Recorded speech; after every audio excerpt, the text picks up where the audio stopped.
from the vault, high atop the pastoral center of the Diocese of Camden, you're listening to Talking Catholic.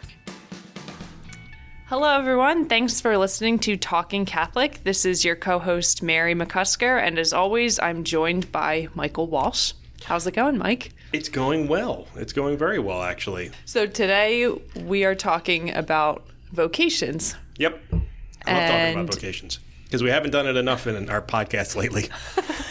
And last week was Vocation Awareness Week, right? It was. So we're a little bit late, but that's okay. That's okay. Well, the truth of the matter is vocations go year-round. I mean, right. If there's one thing we know that our Bishop Dennis Sullivan, is always asking the laity to pray for, and clergy to pray for, and religious, is for more vocations, for people to listen to the call, whatever that call might be, but ideally to the priesthood and certainly to religious life. But, listen to that call. Right. I love talking about the call. I've never heard the call, so I like to talk to other people who have heard the call. Well, this is the second recording in a row where we brought a third, for lack of a better word, co-host with us, who's probably brighter than both of us when it comes to this subject matter. We know. She's brighter than both of us in general. And certainly in this subject matter, much more brighter than I am anyway. And what is she? She is an award-winning podcaster. That's right. I even have the T-shirt. Yeah, she has a T-shirt to prove it. We're lucky to have Laurie Power with us today. She's our beloved host of the Talking Saints podcast, along with Peter Sanchez. And as I always like to remind Mike, they won the Catholic Press Association Best Podcast Program 2 years in a row. Well, they won second place 2 years ago. This year, however, they won first place. Let's be clear. But yes, that is correct. She and Pete won Best Diocesan Podcast earlier this year, so congratulations again. Thank you. You said very sarcastically. No, welcome, Laurie. Thank you for joining. Just to be clear, Talking Saints is part of the Talking Catholic family, and I am the producer of that episode or that show, so I take great pride in that.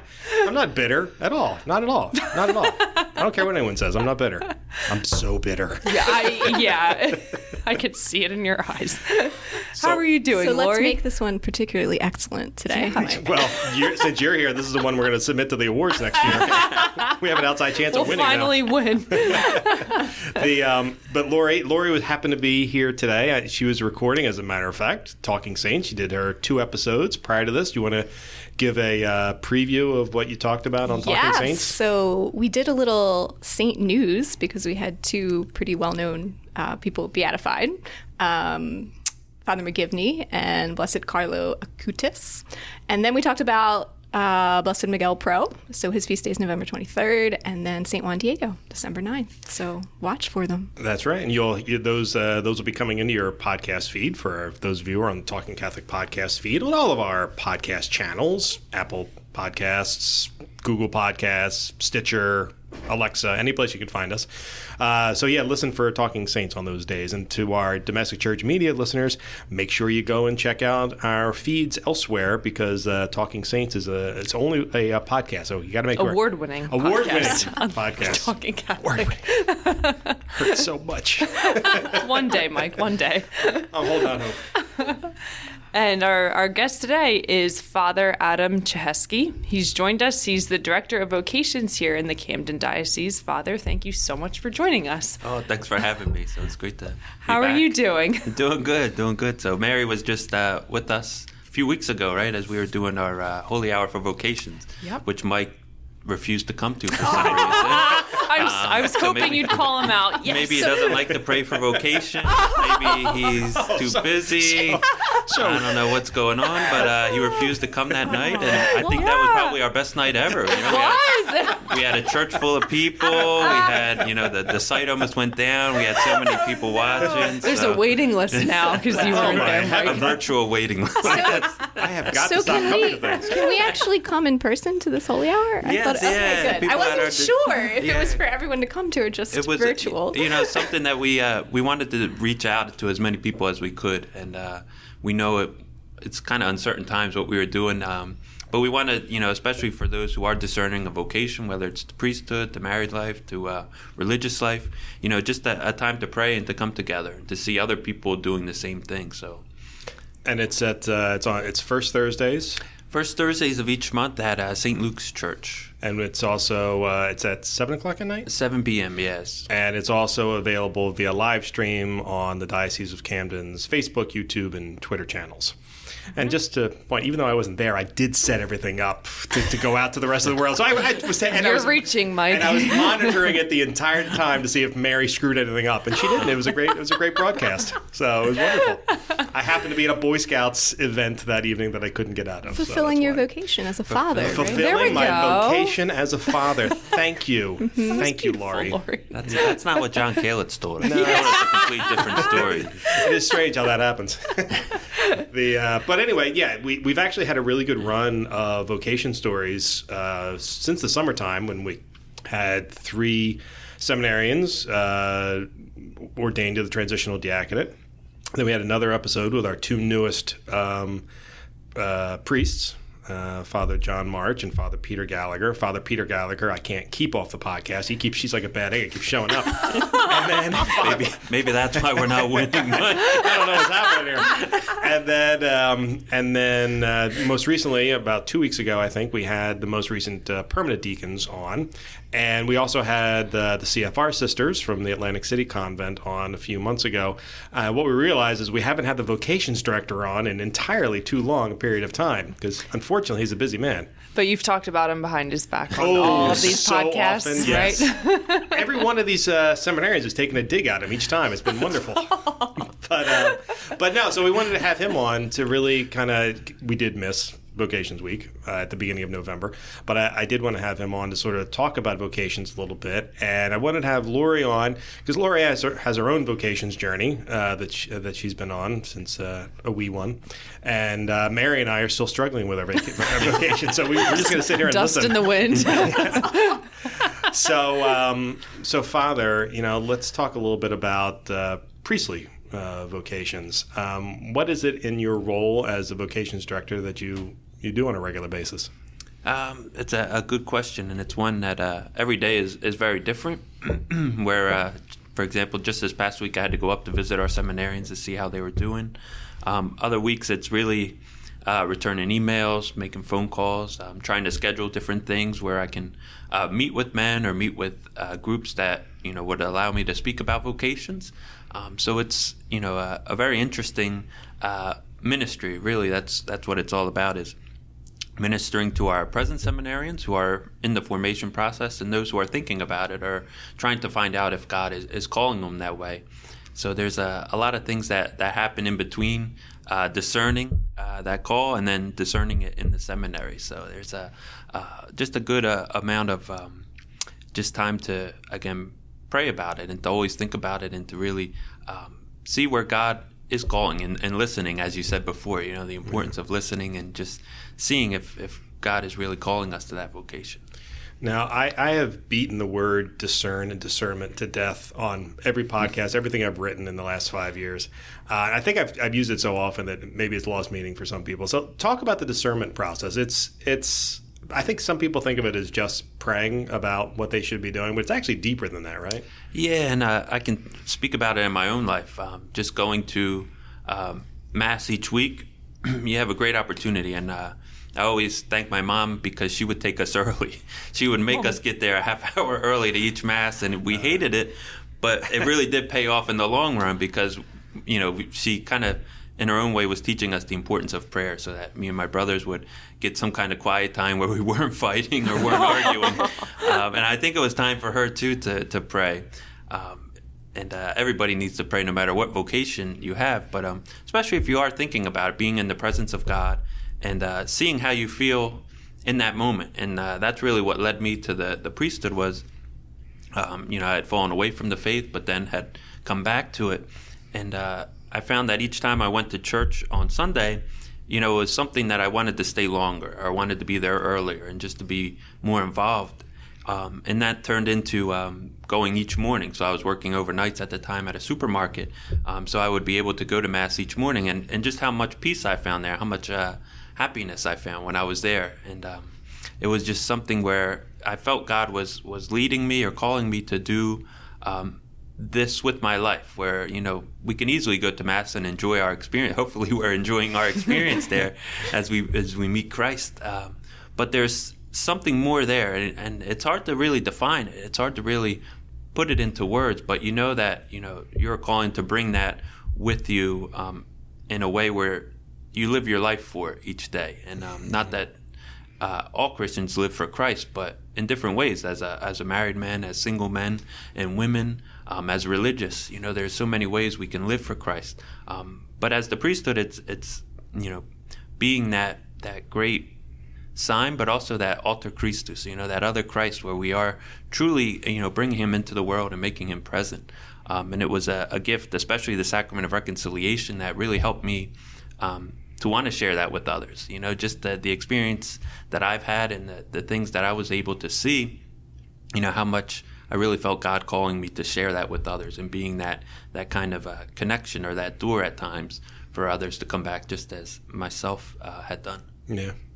You know, Laurie, we have you on, aside from being a, you know, world-renowned podcaster. World-renowned? I don't know about that. The Catholic Media Association, of which you got your award, is a global association, so it's worldwide.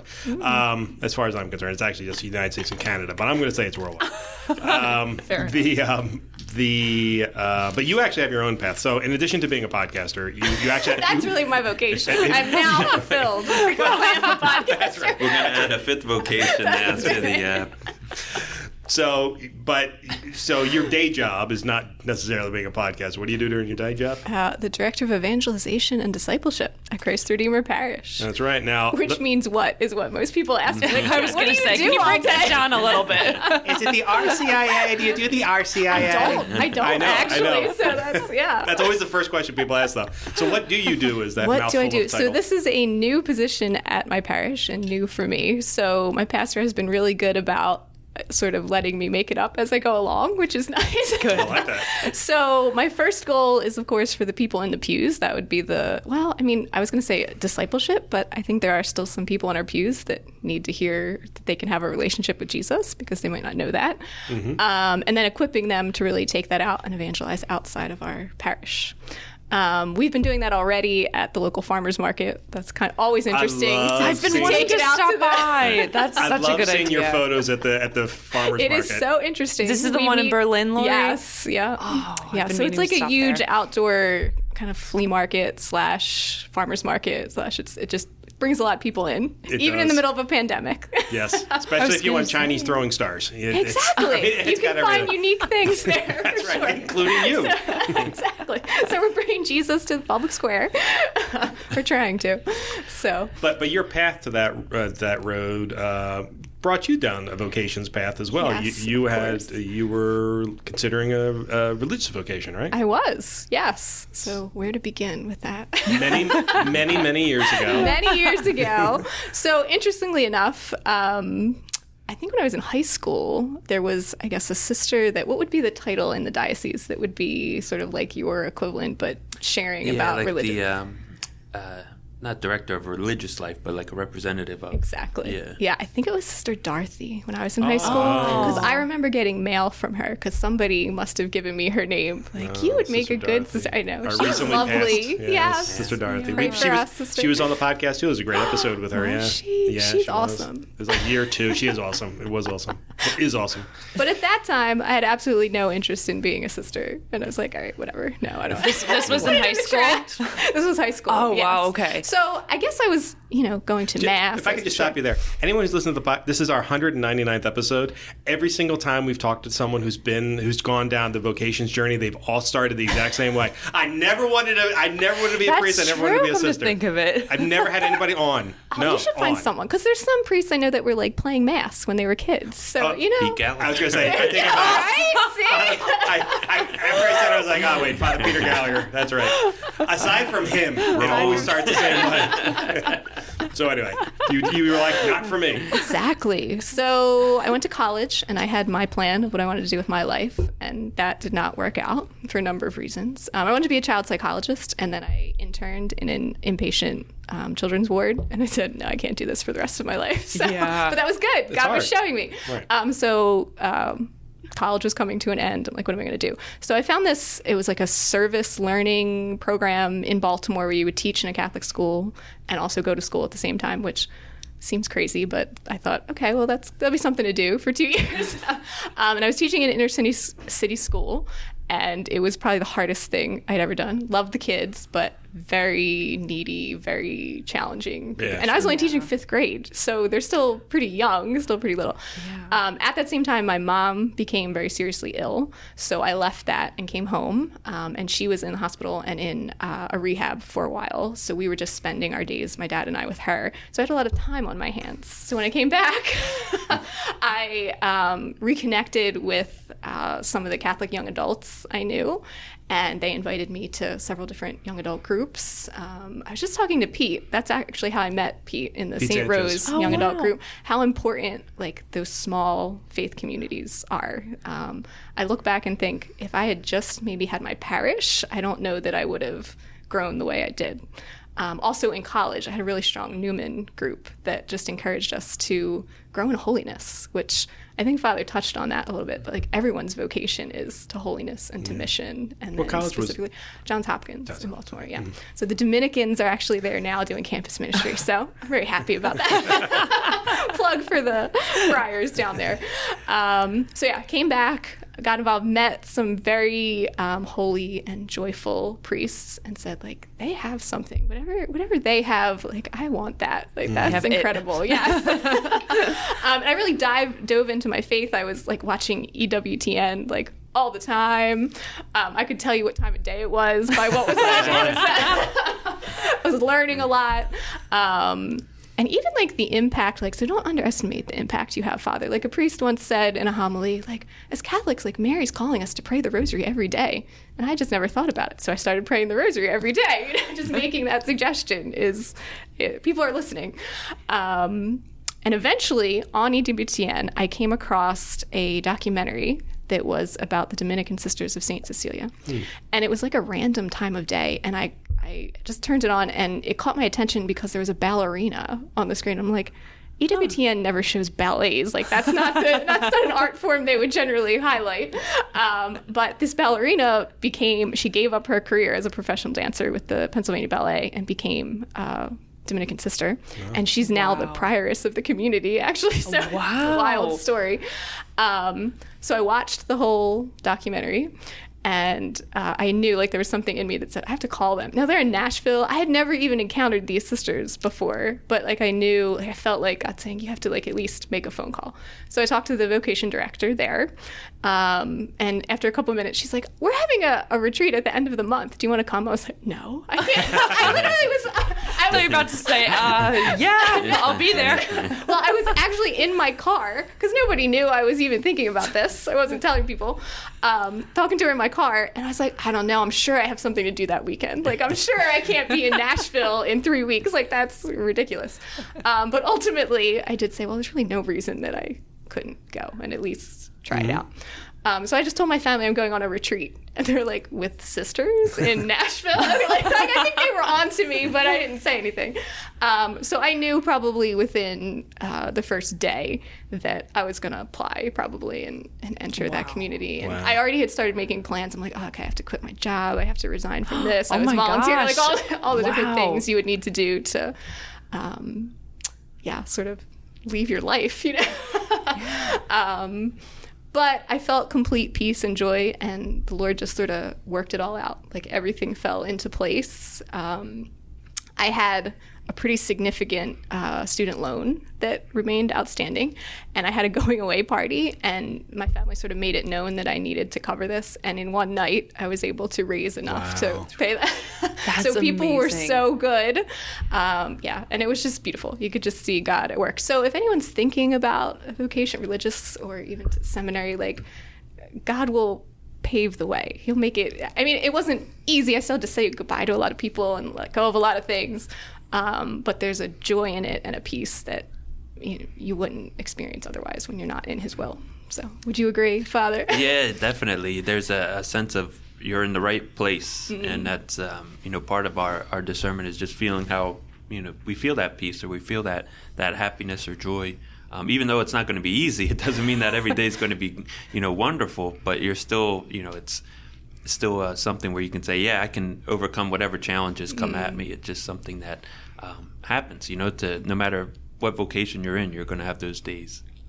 Now, Father, did you kind of always feel that vocation towards the priesthood, or was it more of a journey? I know you said, you kind of came back to the faith at one point, but can you tell us how you ended up becoming a priest? Yeah, it's a interesting story, a long story, so we might have Go to... on.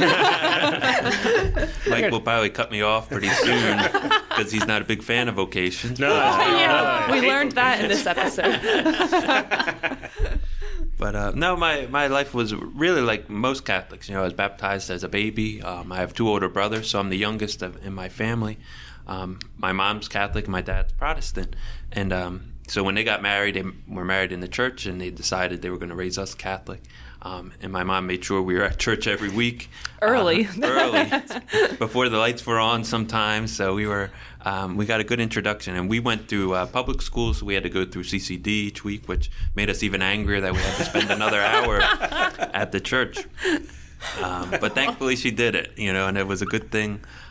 But being the youngest, my mom she still does work at All Saints Parish in Millville, so St. Mary Magdalene Church. So she was working there right after I started going back to school. So right when I was 5 or 6, she started. My grandmother had been the bookkeeper there, and my mom just kind of came in to help with the bulletin and things like that. So she was working about 4 days a week back then. So those days when my brothers were in high school, middle school, and I was still in elementary, they would get days off that I wouldn't, or I would get days off they wouldn't. So I'd have to go to work with her on those days when nobody was home.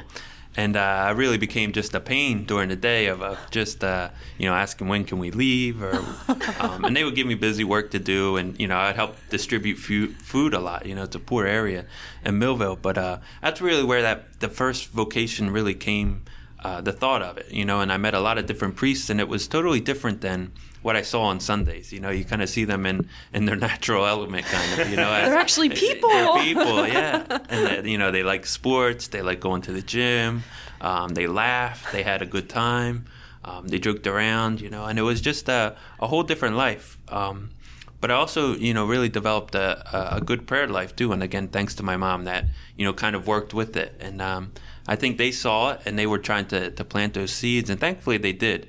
They always invited me, or always made sure I was welcome to whatever was going on during the day. And so those seeds kind of planted, and they stayed with me until high school. And then, like everything else, high school changes all of our plans, and we start to, have our own ideas and what we want to do and what we think is going to make us happy.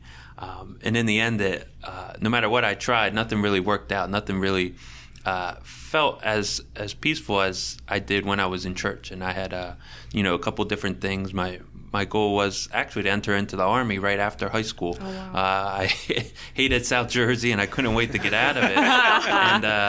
And, God has that good sense of humor when it comes to this, because now I've, promised to live my life out in South Jersey. But I actually was disqualified for a medical reason. I have a concave chest, which kept me from joining. And this would have been about 2003, 2004. So it's, God really works through those things. And I was angry, right after that, because everything in my life was hinged on this one plan, hinged on this. And I'd never heard of anybody being disqualified or being, told you're not able to. So I really had to rethink things. And, I really tried. Started going to school, started just kind of focusing on careers that would get me out of South Jersey again. I was trying to find anything that would... How bad is Millville? My gosh. I'm from Franklinville. So. Franklinville, that's worse. We're better than Millville, but don't tell Millville that. Sorry to interrupt. But it was just something, again, that... it was a gift that was given to me, and my gift of faith, and it was something I didn't realize till much later on, where I really did. And again, it's thanks to my mom, who kept inviting me back to church and inviting me to come to confession, inviting me to come to Mass with her, that really it started to sink through my head, like, maybe this is important that she keeps asking me to think about this. And you can only brush it off for so long. And then you feel that voice. And, that's one of the beautiful things now about my priesthood when people come in and say, it's been, years or months. And I don't know why I'm here, but something told me to come to confession, and something told me to try to make things right again. And it's like, it's my own story kind of clicks, and it's just like, that's awesome, and they're kind of looking at you like, what? I was like, this is great that you're here. And it's really following that Holy Spirit and just finding out where he's going to lead us and how he's going to use us in those ways that really we can't imagine. And I always had a big fear of speaking in public, speaking, on radio or things like that. So I've come a long way, thanks to the seminary. And, I wouldn't have dreamed of doing anything like this. I would have been the guy that would have been like, sorry, Mike. I have to do it like you did for that vocation night. Where you just make up things to really get out of it. I was becoming a master at that when it came to I love when people take shots at Mike. What I'm here for. We're from the same hometown, so We're brothers in that regard. That's right. But and it's I love hearing people's vocation story and sort of how they progress. And we've had Father Adam's much more accomplished predecessor on many times. Shots fired. My classmate? Father Michael Romano. I thought you were going to say Father Mass. He's pretty accomplished too. But and it's always wonderful to hear these stories, and something we've talked with him, and we kind of talked a little bit before the podcast amongst ourselves, was that not every vocation story ends with an ordination or a profession of vows. And in your case, Laurie, you are not currently in habit. And so I'm assuming that you started the journey, but then the journey took a left turn somewhere. So, I don't mean to say that. It took an unexpected turn. Unexpected there turn. we go. That's better. I've not mentioned it often on the podcast, but I have an appreciation for the Nashville Dominicans. A person who was in our circle when I was a young adult, also professed to the Nashville Dominicans. And I went down for her first vows. You were a professional. I was at her first vows. Yeah, that's a beautiful cathedral in Nashville, and the beautiful mother house in Nashville is unbelievable. Like most people go to Nashville and have these stories of Broadway and honky tonk and stuff like. I go to Nashville, I'm like, wow, you should have seen the sisters. That's right. They have the best habits. Hundreds. It's amazing. So I was there, and I do have an affinity for them because of that. Because I too found them to be just intoxicating to be around. The level of their holiness and their joy. That was the other thing that really blew me away the first time I went down there, was just what a joyful group of people this was. Because much like Father Adam, when I was younger, I was around women religious, and but I was in school with them, and sometimes I got in trouble, so I maybe had a different perspective on the sisters than I did as an adult when I wasn't getting yelled at as much. So talk about your life in those first couple of years with the sisters. Sure. So I was there for almost 2 years. I left just before first profession, but not before I had already sent invitations out. That was interesting. Oh, wow. Yeah. God bless my sister. She got on Facebook and found all the people that I invited and let them know, don't come. Actually, a couple friends had already bought plane tickets, so they just went to Nashville and just took a vacation.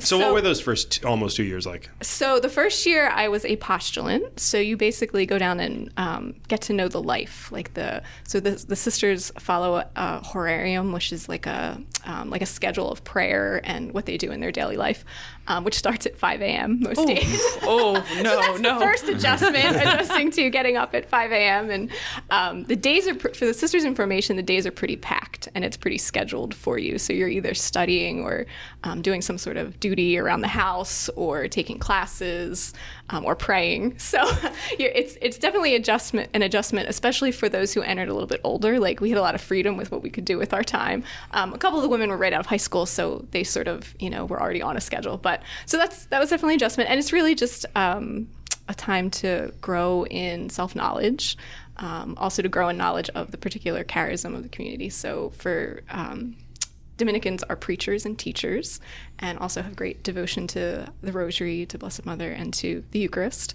But really just learning to live that life. I learned to pray the office when I was there. That was a challenge initially. So if anybody just seems overwhelmed by that, you can learn. You'll figure it out, really. 10 years of trying. Really? I will admit the apps have helped. That's true. The apps have helped a lot. True. Yeah. I still don't know how to... But if you gave me the office and if you handed me the book, I'd be like, I got Would you even know if you had the right book in front of you? I've been given it. Actually, I have it. I don't have the 4-volume one. I have like the single one. Okay. It was given to me by Karen Queso, as a matter of fact, and she gave it to me, and then nobody taught me how to use it. Oh, no. So I've tried to use it. I'm like, I'm lost. But the apps have been a big help. That's true. The iBreviary app is quite useful. Excellent. Yes. You can't go wrong. Can't go wrong with that. So I mean, maybe we should.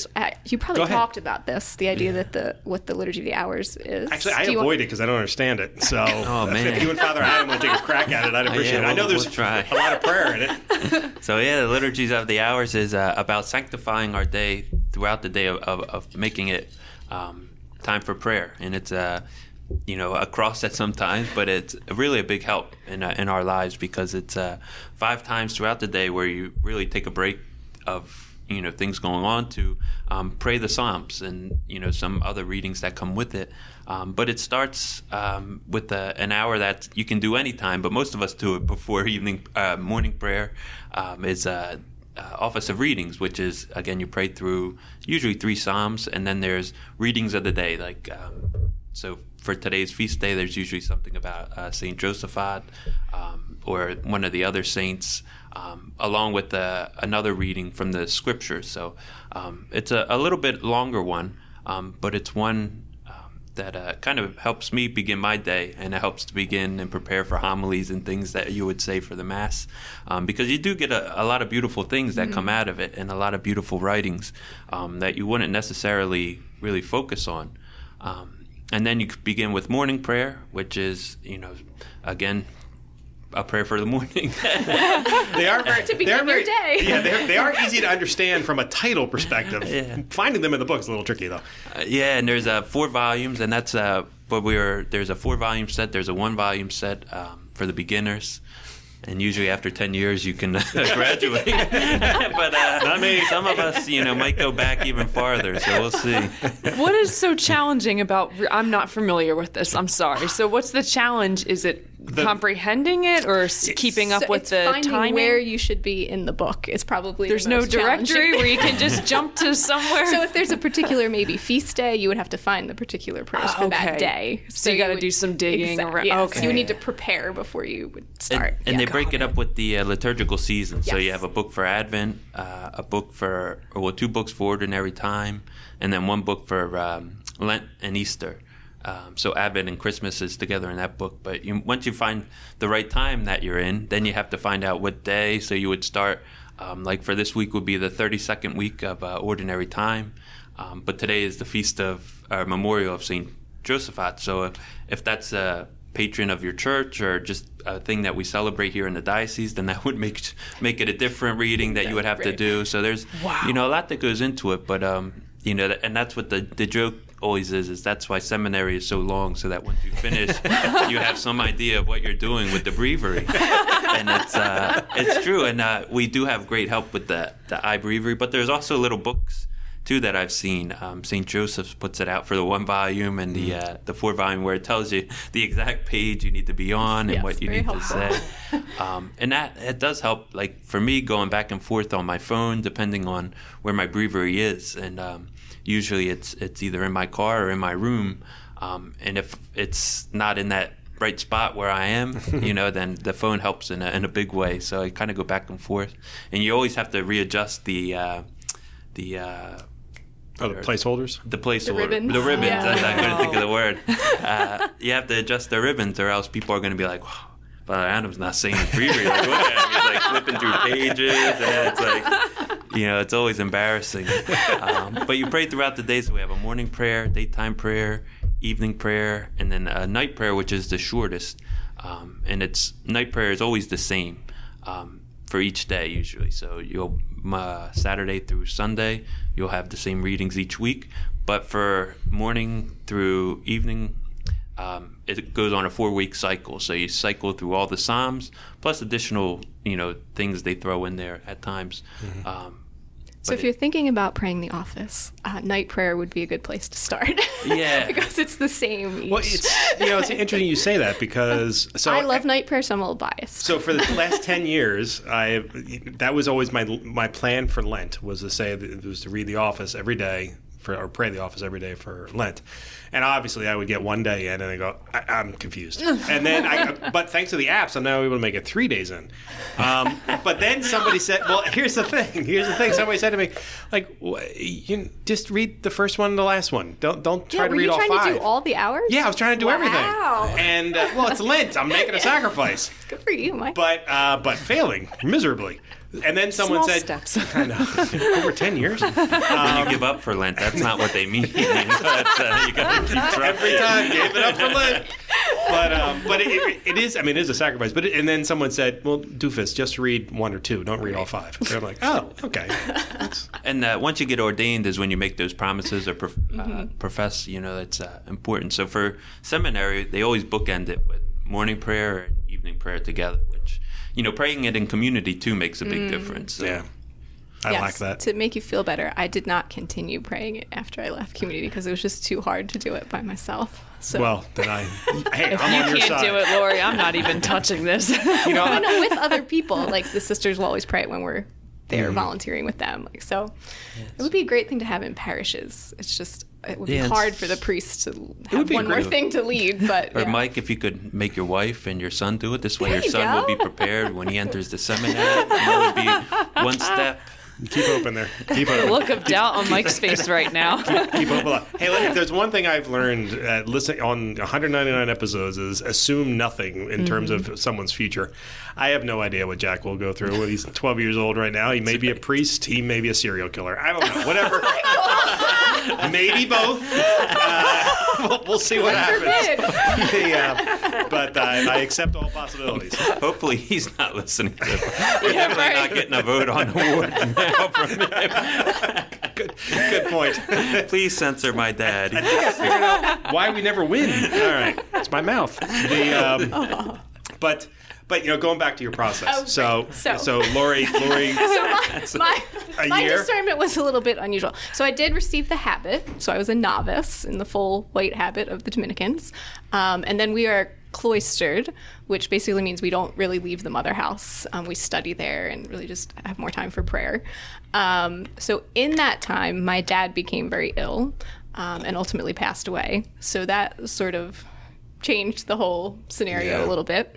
I was able to go home and visit him, which was a fantastic opportunity for evangelization. I had the best conversations in airports and on airplanes. Wow. Because when you're dressed like that, people ask questions. Like I was going to say, are you the one talking someone's ear off on the airplane, or did they approach you? That's funny. They usually ask questions. The power of the I was very bold when I was in the habit. Like there was someone on a plane who owned a business and it was open on Sundays and it was really hard for him. I was like, well, why are you open on Sundays? That's the Lord. Like he wasn't Catholic, he was a Christian, but I went right to what? Maybe you should close. That might. Wow. the habit is a powerful piece of I can power. imagine. Yeah. I tell you. Can I tell one other habit story? Sure, please. So I drove a sister to a doctor's appointment in Jackson. Now, Tennessee is only 4% Catholic. So most Tennesseans have never seen a sister. So I'm sitting in the doctor's office and this woman across from me is staring at me. And she wasn't intending to be insulting, but she says, "What are you?"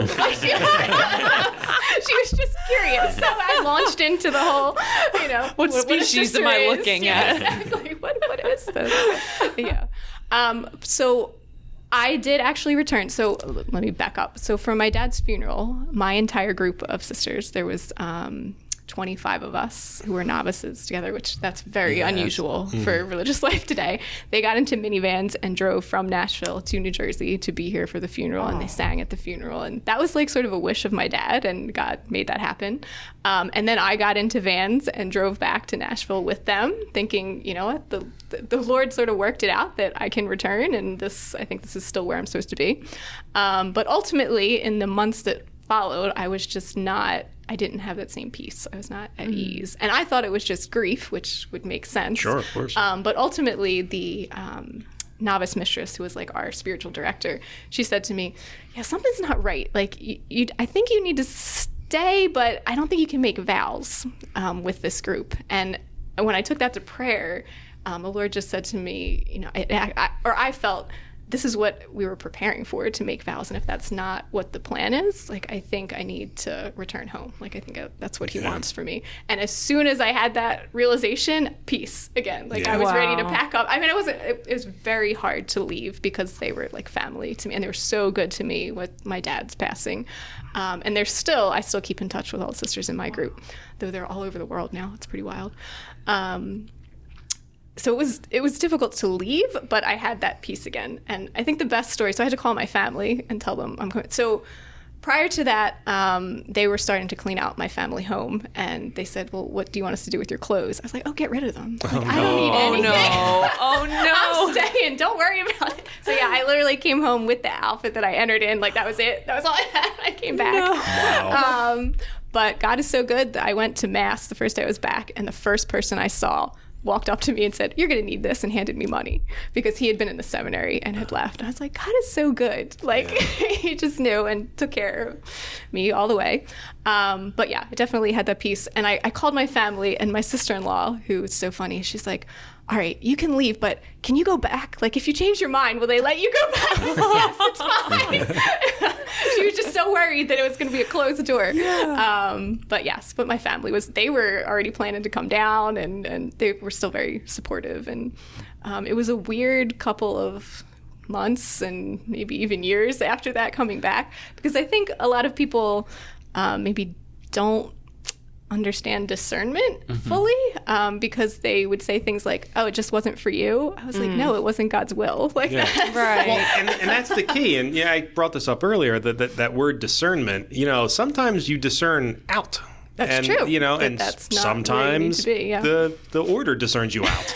You know, I mean, the truth. I mean, there is a lot to this. You know, I don't mean to bring up a sensitive subject, but you know, this week we're recording this 2 days after the McCusker report came out, and you know, I think we saw some of the difficulties that a lot of seminarians were going through. And you know, I read that report, and one of the things that amazed me through it was here were some people who were violated in a pretty harsh way, and still decided to become priests. Like, and if you ask me, that's kind of a heroic nature to some of these folks. And I think it's a reminder that, you know, the Catholic Church has certainly deservingly come under a lot of scrutiny because of how it handled clergy sex abuse, but abuse to adults is something that needs to be looked at too. And you know, Father Adam, something I wanted to talk to you about, it's kind of a serious moment, is, you know, seminarians today, I'd like to believe, are in a much safer environment than they were, you know, 20 years ago when a lot of this stuff was going on. I mean,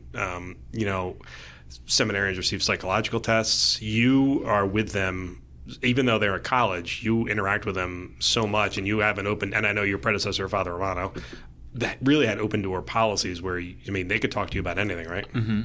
Yeah, and you know, we often talk about formation as a process of kind of helping us in that discernment as we're being formed to become good priests, holy priests. And I think the formation has changed in many aspects since, you know, a lot of these things have happened, and it will continue to change and get better and better.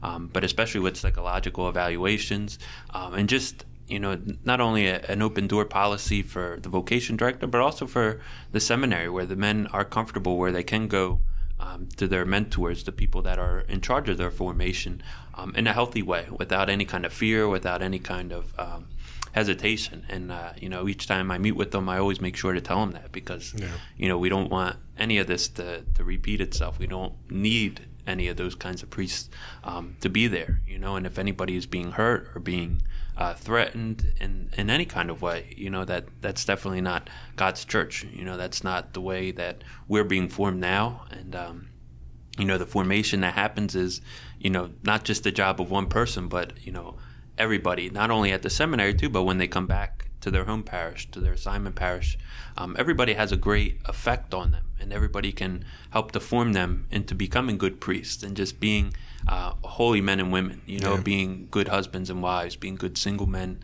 and single women, and religious sisters and brothers, you know. And each can really have a positive effect on the way they see things. But I think the formation really has come to great fruition just in my own time, but also what they're going through now. And that's why it's always great to go back and visit the seminary, to visit my old mentors that did want to strangle me at times because I was making, bad choices. And I had a lot of maturing that I had to do. And I entered when I was 25. But I see the maturity level of the men that we have in formation, along with the other men from different dioceses, as being much higher. And being something where they know what they're getting into. They know that it's going to be a battle, that we've, as you said, we've kind of gotten a black eye for things that have been our fault. Yeah. And we have to recover, and we have to always show that light of Christ is going to shine no matter what, no matter what happens. And these men, I see, just a real zeal and a missionary aspect to it, that they're ready for it, and they know what the odds are, and they know what they're up against, and they're not hesitating at any moment to really change or to let it challenge. But it kind of goes into also the formators, and you said it in a way where, you can discern out, and, that's the healthy way of doing it, where you see yourself as, all right, maybe I am being called to marriage or being called to take a break, and that could be a maturity decision, or it could be also the formator saying, we see something, which is a great gift for somebody to be able to say that, you know what, you might need to take some time off. You might need to go back and just figure things out, or work on this or work on that before you take that next step. And that's always a hard thing to hear, no matter who you are, to be told to be held up or to be taking some time off. And what they're really doing is looking out for that man's best interest, or that woman's best interest, but also the church's interest too, because they want healthy men and women that are ready for it, and it doesn't mean that they won't be ready in the future, but just at that moment they're not ready for that next step. They're not ready for that next challenge to come, which is hard, especially when you're invested. And as a vocation director, you get invested in men, and you see the great hope. But then, challenges come where you have to, step back and be a father and just try to guide them and try to help them to see how God is working through them, and how God is calling them maybe to take some more time, or to, because we can put it in our heads easily that, well, seminary is 8 years, I should be done in 8 years. And that's sometimes happens, and that's part of the process. But we've had men discern out and then discern back in and then discern back out again. Because they're trying to find that way, and that's true discernment is always praying about it and really trying it to see, and getting a taste of it. And if you become hungry or thirstier for more of it, that desire is always going to grow, hopefully. And that's something that you'll see over time. And there's no real way of deciding without trying. Like, we can look at it. We stand on the fence often, and we look at both sides, and we say, oh, man, that'd be great to have a wife and kids. I wouldn't have to worry about this. Or it'd be great just to worry about a parish and not a wife and kids. And then, you don't know until it all happens. But God works through it. And I think that's, what Laurie said in such a great way, was God was showing himself through those difficult moments, through those moments where you want to kind of give up, or you want to kind of jump to the other side of the fence, but he does work through to kind of say, don't make that jump, take your time to make that good decision, make a healthy decision. And it's inspiring to hear both of you, talk about, the challenges you face, but you immediately follow up with, but, then this great thing happened, and, the way you're able to... Yeah, Laurie became an award-winning podcast. Yeah, right. Instead of being a sister. Why God wanted me back here in the Diocese of Camden, apparently. Next time you're in an airport, people go, you're an award-winning podcast? Yeah, right. Oh, tell me all about it. As someone who discerned out, do you have moments of regret, or have you ever... considered? I do not, because I feel like you're definitely where you ought to be. God wanted me. So I even went back. They were shocked. I went back for their vows because they were like my sisters. And they were like, what are you doing here? My hair hadn't even grown back yet. But they were like family. So as they were making vows, I was like, I'm not supposed to be up there saying those words with them. So it was, I truly appreciate hearing that. Something Father Romano also always said was, to him, there was always a bit of sadness anytime someone left the seminary. He said he was buoyed by the fact that he knew that now the world was going to have a good Catholic gentleman, or in your case, a good Catholic lady, in there. And the truth of the matter, I do know a lot of former seminarians, and come to think of it, some former postulants, and every single one of them ended up being an outstanding Catholic who's done nothing but support their own parishes. I'm sure that there are lousy ones too, but I haven't met them yet. The ones I know are all great, and it's a wonderful thing. And so I tell people all the time, it's like, that's why, like you were saying, it's a process. Let the process take its course, and no one will feel terrible. I mean, we'll feel sad that there aren't more priests or more sisters, but it's a wonderful. Just going through the process is great. But I must admit that. Man, I never had any desire to be a priest. I had. Oh gosh, I don't even want to think about that. I know, Father Mike. I had a brief inkling about becoming a deacon once, but even that went away pretty fast. I was like, nah, I'm good. I'm good. Well, Father even after Adams, the ordination, you weren't inspired by the recent No, diaconate ordination. no, it was so beautiful. It was beautiful. I love the ordinations. Listeners, if you haven't been to or seen an ordination, do yourself a favor and go see it. But ideally, be there for it, because it's even more powerful in person. Hopefully, we'll be able to do that more often soon. But it's seeing the lying prostrate will always be that moment when you're like, oh man, things are getting real. And then the laying on of hands, and it's just such a beautiful experience, and knowing that these men and women, for women religious, are making this choice, the sacrifice, all for us, all for the world at large. They're not getting anything out of it other than only having to wear one thing, style of thing every day. Not having to make a choice. Not having to make a choice in their closet. But it's so they much are more saving their own souls too, Mike. So it's fine, that part too. But it is. It's inspiring, and I often, as I look there at the guys, and I'm like, thank God it's not me. But thank you for doing it. Well, Father, you said something before this podcast, Mike. You might have said something about how you never considered, that call. But then Father Adams said, well, your vocation is, a father, a husband. And that's something that I forget about. I always picture religious life only. But, it's interesting to hear the different paths. And it's something you can still, pray about no matter what vocation. Oh, absolutely. Absolutely. I think it's an important thing for laity to remember that we have vocations as well, and I think it's easy to forget because ours don't come with any adornments. But it's really important, and we talked about this a few times before. But what is my job as a spouse? To get my wife into heaven. That is my one and only job. She's got a tough job, Mike. Oh man, she is. Look, she's not a saint already. She had to turn it over to an entire diocese. She's like, Mike, I need you, 180 priests, and 200 deacons to see if they can get you into heaven. So it took a lot of people just to get me to dress nice. On the next, and you're still in the works. Mrs. Walsh will be in. I really should have my mother and my wife on someday. It'd be a short podcast, though. But anyway, yeah. So, I hope people listen to this and get an idea. Number one, something you said earlier that we kind of glossed over, Father, which is, get to know your priests, because particularly outside of Mass, because some of the best relationships I have with priests are the people I knew just friendly. We'd have them over to dinner and stuff like that. And you really do get such a completely different perspective on your parish priest. So invite your parish priest to dinner. Usually they're looking for a decent meal nowadays. I keep hearing the small groups come up too. I think all three of you mentioned these small groups. Small groups saved my Catholic faith. Wow. More than almost anything else, and thank God for it. So can we plug two groups related absolutely, to discerning? please do. Yes. So both Father and I are involved in Samuel group right now. I can't recommend it enough. I think you'd probably have to wait until next year to join, because it's a 9-month process, I believe. But next year, definitely would highly recommend that. And our discernment group will be coming up on November 22nd. So that's a good opportunity. And again, it's really a prayer group, and that's what it's all about, is praying about our vocation, and seeing other men who are thinking about it, interested in it.